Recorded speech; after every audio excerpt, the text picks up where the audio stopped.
안녕하세요. 이번 시간에는 사단원의 주제오 민족주의의 확산과 새로운 국가의 등장에 대해서 학습하도록 하겠습니다. 네, 오늘은 이탈리아와 독일 제국에 대해서 배울 건데, 독일이 제국, 이제 황제를 배출한 나라가 된 거죠. 근데 그 제국의 선포식을 프랑스에서 합니다. 네, 이게 지금 독일 제국의 선포식 모습인데요. 여기 이제 황제가 있고, 네, 그리고 여기 흰색 제복 사람이 독일의 재상, 비스마르크예요. 그러니까 황제의 선포식을 하는 거죠. 네, 근데 이 비스마르크는 독일 제국 선포에 굉장히 큰 기여를 한 인물입니다. 이제 우리가 배울 건데요. 네, 비스마르크라는 인물에 대해서. 근데 이 선포식 하는 장소를 잘 보면은, 네, 여기요. 이게 프랑스 베르사유 궁전이에요. 네, 베르사유 궁전입니다. 그래서 이 베르사유 궁전에서 독일 제국의 선포식을 하는 거예요. 좀 이상하죠. 네, 왜 프랑스에서 독일 제국의 선포식을 하냐. 네, 왜냐하면 프랑스와 독일이 당시 보불 전쟁이라고 해서 전쟁을 했는데 이 전쟁에서 독일이 이긴 거예요. 그래서 사실 이제 독일은 그 전에 프로이센이 중심이었는데 프로이센은 그동안 프랑스한테 많이 당해왔어요. 특히 나폴레옹 때 프랑스한테 점령당하기도 했고, 네, 전쟁도 많이 했고 했는데, 드디어 이제 독일이 전쟁에서 이긴 거예요. 그래서 우리 제국의 선포식을, 네, 이 프랑스 사람들의 기를 죽이기 위해서, 네, 베르사유 궁전에서 하는 모습입니다. 실제로 이제 프랑스의 이 오른쪽에 있는 스트라스부르라는 도시가 있는데요. 이 도시는 이 나라가 계속 바뀌는 거예요. 어쩔 때는 프랑스였다가 어쩔 때는 또 독일이었다가 이렇게 계속 몇 번씩 바뀌거든요. 그래서 스트라스부르크에 가면은 프랑스 속에서 독일을 만나다라고 해서 독일식 건물이라든지 네, 문화가 많이 남아 있습니다. 알퐁스 도데의 소설 그 마지막 수업이라는 네, 그 소설에도 보면은 마지막 수업이 이제 프랑스어로 하는 거죠. 그 다음에 독일에 점령당하기 때문에 네, 그런 내용을 담고 있는데 가까이 있는 이 국경 지역의 도시는 또 이런 어려움을 겪기도 했습니다. 그리고 이제 나중에 또 프랑스 파리에 정복한 네 사람이 바로 히틀러죠. 2차 세계대전 때 히틀러가 이 에펠탑에 당당히 들어가서 사진도 찍고 막 이렇게 합니다. 그래서 네, 독일과 프랑스의 관계를 보면은 상당히 많이 싸웠구나라는 거를 알 수 있습니다. 네, 이탈리아의 통일에 대해서 먼저 살펴보도록 하겠습니다. 통일 이전에 이탈리아는 분열돼 있었어요. 그래서 뭐 프랑스나 에스파냐, 오스트리아 같은 강대국이 여러 지역을 나눠서 지배했었습니다. 그리고 오스트리아가 이제 빈체제 시절에 많은 지역을 중북부 지역을 지배를 하고 있었어요. 근데 프랑스 그 2월 혁명 있죠. 네, 프랑스의 2월 혁명의 영향을 받아서 이 민족주의자인 마친이나 가리발디라는 사람들이 통일 운동을 하기 시작했어요. 하지만 성공은 하지 못했어요. 그런데 샤르데나 왕국의 카보르라는 역시 사람인데 이 사람은 그 통일 운동을 했는데 어떻게 했냐면 산업을 육성하고 군대를 정비를 하는 방식으로 했습니다. 그리고 좀 이렇게 강대국이 돼야지만 오스트리아 싸울 수 있다라고 생각했고 또 자기네 힘으로는 좀 힘들다라고 생각해서 프랑스를 끌어들여요. 그래서 네, 프랑스도 마침 또 오스트리아에 이렇게 좀 사이가 안 좋았기 때문에 네, 견제할 필요가 있었기 때문에 이 프랑스가 이 샤르데나 왕국의 통일 운동을 지원을 해줍니다. 네, 그래서 이 샤르데나가 중북부 네, 이탈리아 지역을 통일을 하게 됩니다. 네, 그래서 이 샤르데나 왕국이 만들어지고요. 오스트리아와 전쟁에서 이제 승리를 하게 된 거죠. 프랑스의 도움으로. 이래서 중북부는 이제 통일이 됐는데, 이탈리아 남부 지역은 어떻게 되냐? 네, 남부 지역은 여기 오타가 있네요. 이탈리아고, 남부 지역은 1000명의 붉은 셔츠단이라는 그 의용대 같은 네, 군대가 있었어요. 근데 얘네가 통일운동을 벌이고 있었는데, 가리발디가 이 남부의 시칠리아와 이 나폴리 네, 이쪽을 정복을 한 다음에 자기가 정복한 지역을 샤르데네 왕국에 바친 거예요. 아무런 조건 없이. 네, 그래서 이탈리아가 통일이 되게 됩니다. 그래서 샤르데네가 이탈리아 통일을 주도했다고 생각을 했는데 가리발디 입장에서는 어쨌든 그래서 이 이탈리아는 통일이 되고 되고 또 나중에 베네치아와 교황령까지 병합해서 이탈리아 전체를 또 통일을 하게 됩니다. 그래서 이탈리아 왕국이 확립이 되는데 이게 1891년이에요. 그래서 이탈리아 통일에서 여러분들이 기억해 둬야 될 사람이 3명 있는데 마치니, 카보우르, 가리발디가 있고요. 네, 사진에서 보면은 이분이 마치니 그리고 이분이 카보우르, 네, 그 샤르데나 왕국 만든 사람.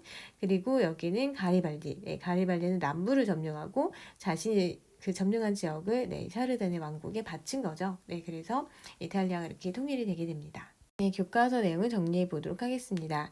네, 이탈리아는 여러 나라로 분열돼 있었고요. 특히 오스트리아의 지배를 받고 있었습니다. 근데 통일운동 처음에 실시를 하게 돼요. 마치나 가리발디를. 하지만 실패했죠. 네, 그런데 이 샤르데나의 카보우르라는 사람이 통일운동을 주도를 했습니다.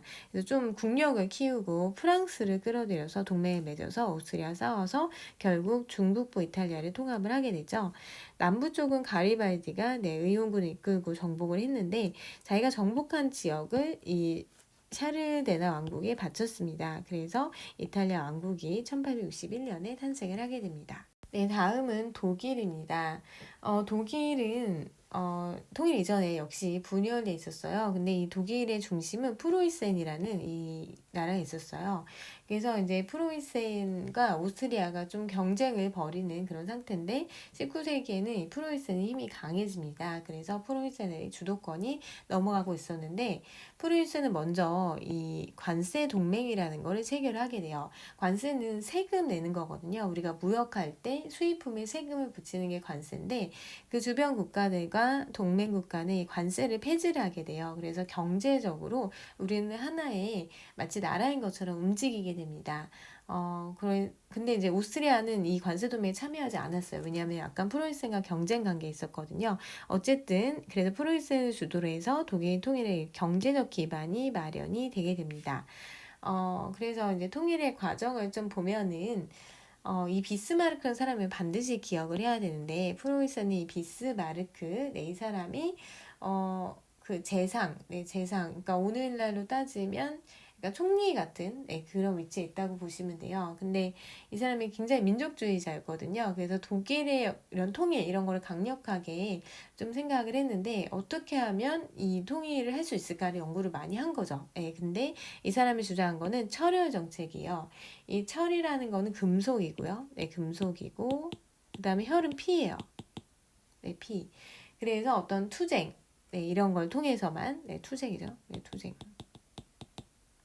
그래서 산업을 좀 발전을 시키고 우리가 싸워야 된다. 군사력을 통해서 통일을 시킬 수 있다라고 봤어요. 그래서 이 비스마르크라는 사람은 강력한 군사 정책을 펼치는데 신식 무기를 개발하고 군대를 좀 강하게 훈련을 시킵니다. 그래서 프로이센이 결국 이제 오스트리아를 제치고 통일을 하게 되는데요. 먼저 오스트리아에서 방해하니까 오스트리아 전쟁을 해서 이 프로이센이 승리를 하게 됩니다. 그래서 북독의 연방을 창설을 하게 돼요. 근데 북독의 연방 창설했는데 그 남쪽은 약간 프랑스랑 국경이 맞닿아 있잖아요. 그래서 프랑스와 또 전쟁을 해요. 그래서 이 전쟁에서 아까 승리한다 그랬죠? 이거 보불 전쟁 이렇게 부르는데 보불 전쟁은 프랑스랑 프로이센이 싸운 거죠. 이 전쟁에서 결국 이제 독일이 이기게 되고 독일 제국이 선포가 됩니다. 1871년. 근데 이 독일 제대 선포식을 베르사유 궁전, 프랑스의 베르사유 궁전에서 했죠. 그래서 독일이 이렇게 강한 나라라는 거를 프랑스 사람한테 보여주었습니다. 그리고 이 사진에서 보면은 이분이 이제 비스마르크예요. 비스마르크는 독일 통일의 주역이고요. 이분은 첫 황제에 오른 비렐름 1세입니다. 그래서 독일의 통일 과정이 조금 이제 복잡한데 먼저 관세 동맹을 처음 실시해서 경제적인 통일 먼저 이뤘고요. 오스트리아 전쟁에서 북부 지역을 통일하게 되고 그리고 프랑스로부터 이 남부 지역을 통일을 해서 독일이라는 제국이 탄생을 합니다. 교과서를 정리해 보겠습니다. 빈체제하에서 분열됐던 독일은 프로이센과 오스트리아 중심으로 움직임이 활발해졌는데 특히 프로이센이 주도를 했죠. 관세를 폐지해서 관세 동맹 체결하고요. 경제적 기반을 마련하게 됩니다. 특히 비스마르크는 철과 피를 통해서만 문제가 해결이 된다라고 하면서 강력한 군사 정책을 펼치는데 이것을 철혈 정책이라고 합니다. 통일 과정에서 전쟁 두 번 하는데 오스트리아 전쟁에서 북독일 연방을 창설했고요.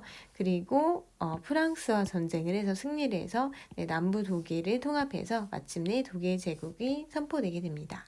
네, 해봐요 보면은 마치니와 비스마르크의 통일에 대한 생각인데요. 마치니 보면은 이탈리아 청년은 공화주의적이고 통일적이다.